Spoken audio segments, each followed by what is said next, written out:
And I hope कि आप सब थोड़ा सा माहौल बना लेते हैं, उसके बाद शुरू हो जाते हैं, क्योंकि आगे जो हमारे दर्शक बैठे हैं, जो वीआईपी गेस्ट हैं, आई थिंक आप सबकी एनर्जी आप सबकी एनर्जी हमारे साथ जुड़ी होनी चाहिए, और बाकी हमारी पीछे की ऑडियंस जो है ना, काफ़ी मुझे ऊर्जावान लोग लग रहे हैं। और एक बार फिर से आप सभी का स्वागत है आज की शाम में। और आज मेरा काम सिर्फ इतना है कि जो डांस के परफॉर्मेंसेस हैं उसके बीच बीच में आके आपको एंटरटेन करना, आपको यहाँ पर मज़ा दिलाना, आपकी उन बातों को जिनको आप पसंद करते हैं। एंड आई होप कि देख लिया टेलीविज़न पर, और वहीं से मेरी शुरुआत हुई थी। और हालांकि मैं भाई सर, स्वागत है सर, जितने भी गेस्ट आते जा रहे हैं उनका मैं, और नो डाउट गर्मी सर इतनी है, वाकई गर्मी के लिए सिर्फ इतना ही कहा जा सकता है, हम जब दोपहर में अपनी मोटरसाइकिल या स्कूटी पे जब बैठते हैं, जब अपनी तशरीफ रखते हैं, तब पता चलता है कि गुरु काश एक पेड़ लगा लिया होता, कितना जरूरी होता है पेड़। ये दोपहर में मालूम पड़ता है जब मोटरसाइकिल में हम लोग तशरीफ रखते हैं। तो वृक्षारोपण भी बहुत जरूरी है। ये गर्मी हमको संस्कूल 10वां, पता है मैंने 2 बार भी किया।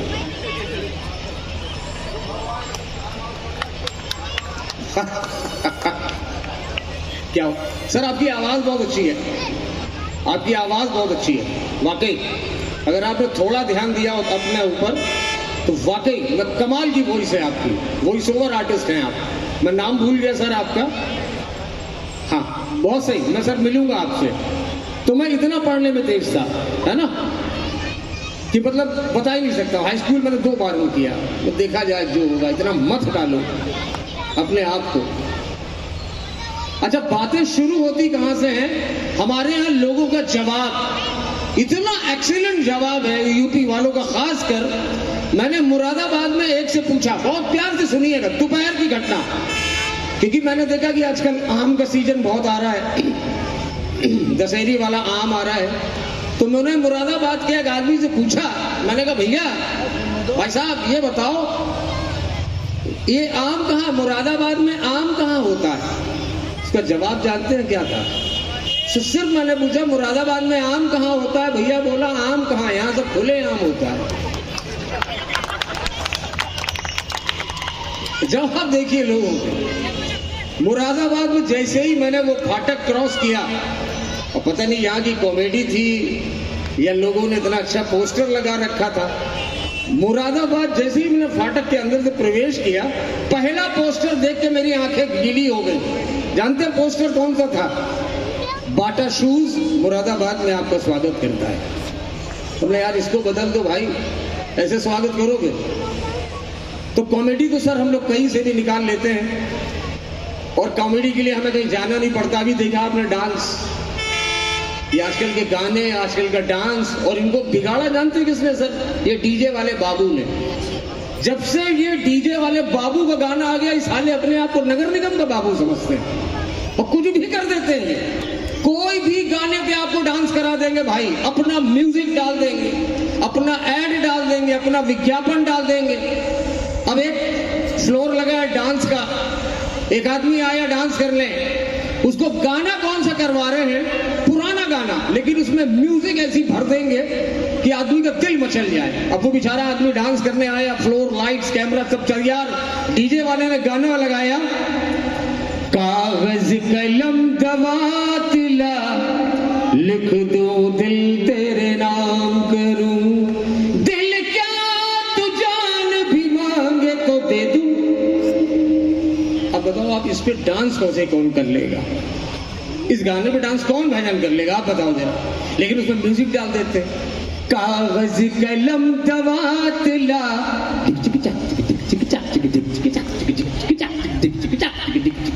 कागज कलम दवात ला, लिख दो दिल तेरे नाम करूं, दिल क्या तू जान भी मांगे तो दे दूं।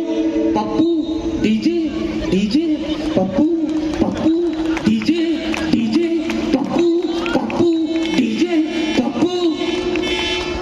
बताओ जरा, तालियां बजा लीजिए। तो ये गानों के नाम पे सब्जेक्ट है। और सबसे बड़ा प्रॉब्लम मैं जब शादी ब्याह में जाता हूँ कभी, हालांकि मैं नहीं करता शादी ब्याह के प्रोग्राम, देखिए कितनी लाइव ऑडियंस जिंदा बैठी है यहाँ पर, मतलब सुन रहे हैं आप लोग लाइव। शादी ब्याह में क्या होता है कि 40-50 औरतें बैठा दी जाती हैं आगे, और हम लोगों से कहा जाता है परफॉर्म करिए। 1 घंटा हो गया, आधा घंटा हो गया, कोई लेडी हंसने को तैयार नहीं।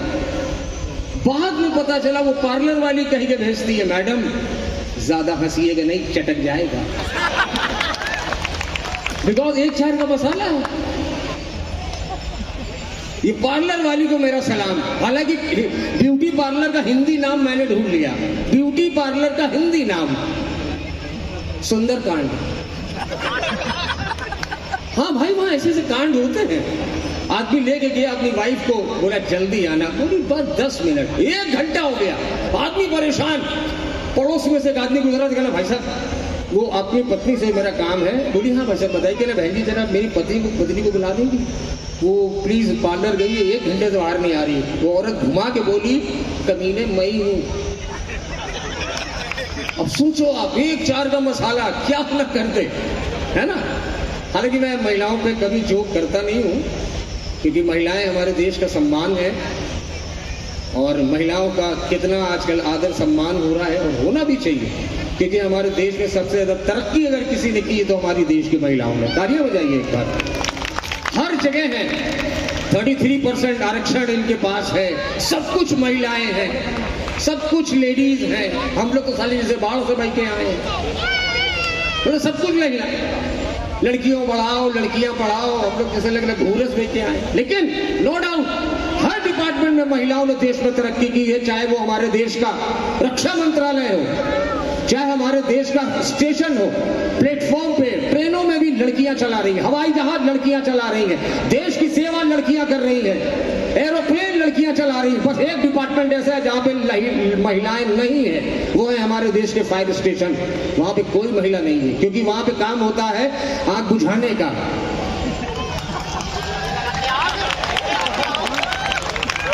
अच्छा, मतलब इनका काम आग लगाने का? हाँ, बिल्कुल नहीं है। तालियां। अच्छा, होता क्या है कि हमारे यहाँ की जो भारतवर्ष की महिलाएं हैं, ये मैं आपको बताऊं कि बिल्कुल सही बता रहा हूँ, मैं अपनी पत्नी से खुद परेशान हूँ। इनका एक काम है, मैच में कोई इंटरेस्ट नहीं, मैच में कोई इंटरेस्ट नहीं इन लोगों को। वो 8-10 लड़कियां होती हैं, जब लखनऊ में मैच होता है ना, तो पागल हो जाती है विराट कोहली को देख के। माय गॉड, पागल हो गई, यहाँ सीन विराट कोहली, यहाँ भी पागल हो जाती है खिलाड़ी को देख के। इनको मैच से कोई मतलब नहीं। भाई गॉड, पागल हो गई, आई सीन विराट कोहली। तो बोली ठीक कैसे हुई? बोली जडेजा को देख लिया। अब बताइए। तो बात कर रहा था, हमारे देश में महिलाएं नो डाउट हर जगह आगे हैं, और एक हक बहन जी आप लोगों से, मैं मेरी अपनी पत्नी की बात बताऊं, एक सीरियल देखती है, जब देखो कितना इंपॉर्टेंट मैच आ रहा, उसको सीरियल चाहिए, और 10 साल से वही सीरियल का नाम दिया और बाती। 10 साल से झिलवाए मुझे यार। मैंने कहा 10 साल हो गए, अब इसका नाम बदल दो सीरियल वालों।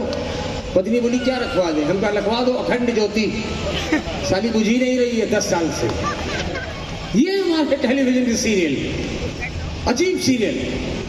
अब हमारे यहाँ महिलाओं से एक हक कोई नहीं छीन सकता। हालांकि बड़ा ये मेरा फेवरेट जोक है, लेकिन आपकी महिलाओं के फेवर का जोक है ये जो सुनाने जा रहा हूं मैं। हमारे देश में महिलाओं से एक हक कोई नहीं छीन सकता, वो है हमारे देश की महिलाएं, भारतीय महिलाएं। जब घर में पोछा लगा रही हो, बाबू हिम्मत नहीं गीले पोछे में कोई पति आ जाए। आई एम राइट मैम, है ना? गीले पोछे में हिम्मत नहीं है पति की आ जाए। दरोगा जी की पत्नी पोछा लगवा रही हो, दरोगा जी ऐसे आएंगे जैसे लग रहा मिसाइलें बिछी हो घर में। गीले पोछे में कोई नहीं आ सकता। एक घर में महिला पोछा लगा रही थी, अचानक उसका पति अंदर आ गया गीले पोछे में। पता नहीं क्या महिला को सूझा, उसने रिवॉल्वर लगा ली, पति को मार दी गोली। ढिसके मोहल्ले में बवाल मच गया। लोगों ने फोन किया, पुलिस थाना, 3 थानों की पुलिस उसके घर में। दरोगा जी ने पुलिस वाले जाओ जल्दी चेक करके आओ क्या हो गया, वारदात है। आधा घंटा हो गया, पुलिस वाले नीचे नहीं आ रहे। दरोगा जी ने फोन किया पुलिस वाले, क्यों क्या हुआ?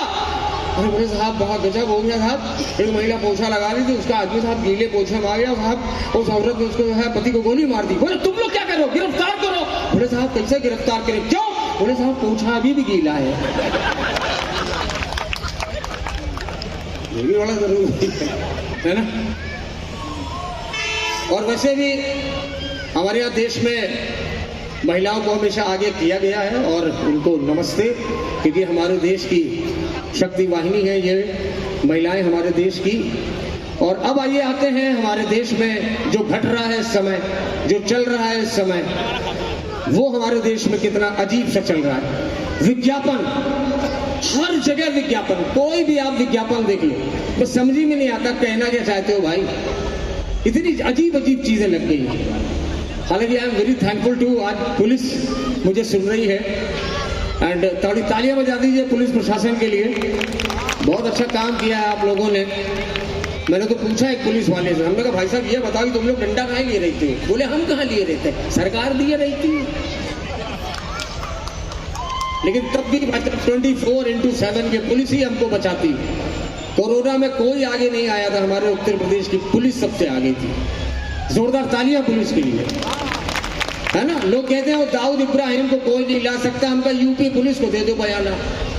यूपी पुलिस को 15 दिन के अंदर बाबू थाने में 4 आदमी यही कह रहा होगा भैया हम है दाऊद इब्राहिम। जोरदार तालियां, ये है हमारा देश। और पुलिस को लोग दोष देते हैं, मुझे बड़ा तब तकलीफ होती है कि पुलिस भ्रष्ट है। ना, पुलिस कभी भ्रष्ट होती नहीं है सर। भर्ती में भ्रष्टाचार छुपा हुआ है, ये मैं प्रूफ कर सकता हूं। भर्ती में अभी देखिए पर्चा लीक हो गया है ना। इससे अच्छा तो मैनुअल काम चलता था मैनपुरी जावा में, जब हमें मुलायम सिंह यादव थे, फीता लगा के सीधा एडमिशन अंदर पुलिस वाला। अब पुलिस वाले तो बेचारे जवान पुलिस के एडमिशन देने आ रहे हैं, कप्तान साहब फीता लिए खड़े हैं, एक एक जवान का सीना चढ़ा पड़े। बोला चलो बेटा लगाओ फीता, फुलाओ सीना, बताओ देश के लिए क्या कर सकते हो।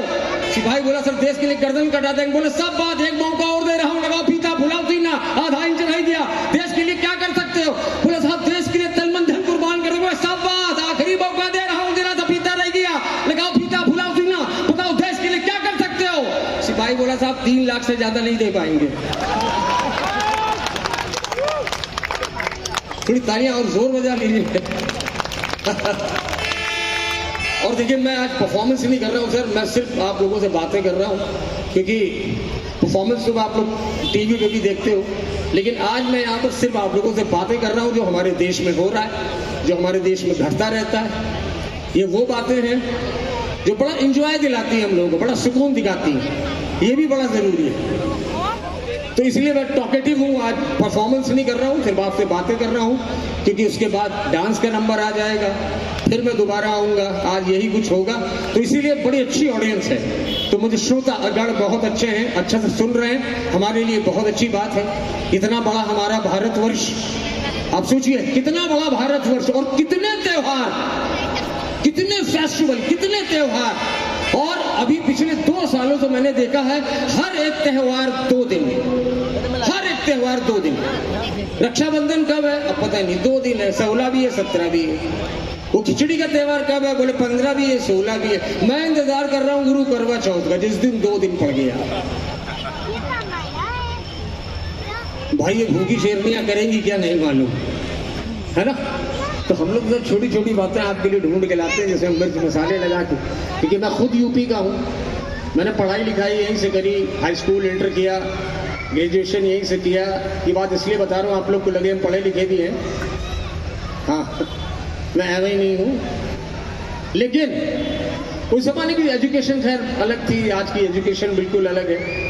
आज कॉन्वेंट स्कूल है ना, लेडीज वहाँ पर टीचर्स हैं, अपॉइंट की जाती है। हमारे ज़माने तो मास्टर साहब थे, डंडा लेकर पढ़ाते थे, आप भी याद है।